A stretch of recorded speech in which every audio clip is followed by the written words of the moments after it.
Guys, and welcome back to our YouTube channel. In today's video, I'll show you how to activate Windows 11 or 10 from the command prompt.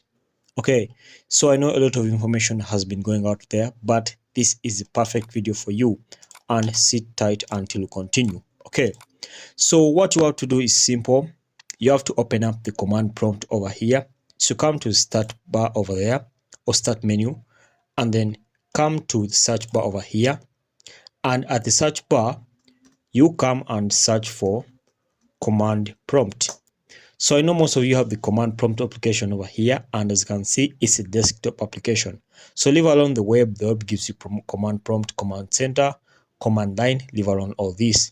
So open up the command prompt application, and when you open up the command prompt, you can choose to make it wide or you can choose to minimize it. So for my case, I'll make it a bit small over there, okay, and maybe just widen it from there.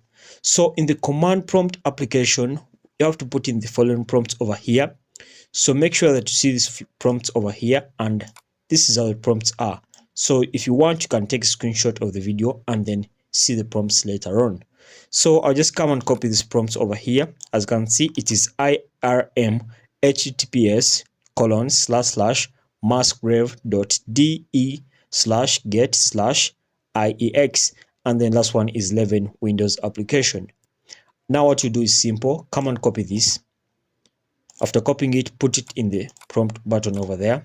Okay, so click on paste.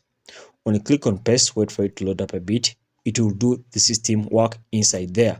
Okay, then what you'll do next, come and click on this one also, then copy, and also come and paste it over there. Okay, after pasting all of them, what you do, just click on enter, and the run will start over there, and then you'll be able to see the activation of the Windows 11 or 10 on your PC. So guys, that's it. If you found value in this video, make sure to like and subscribe. Until next time, we shall meet once again.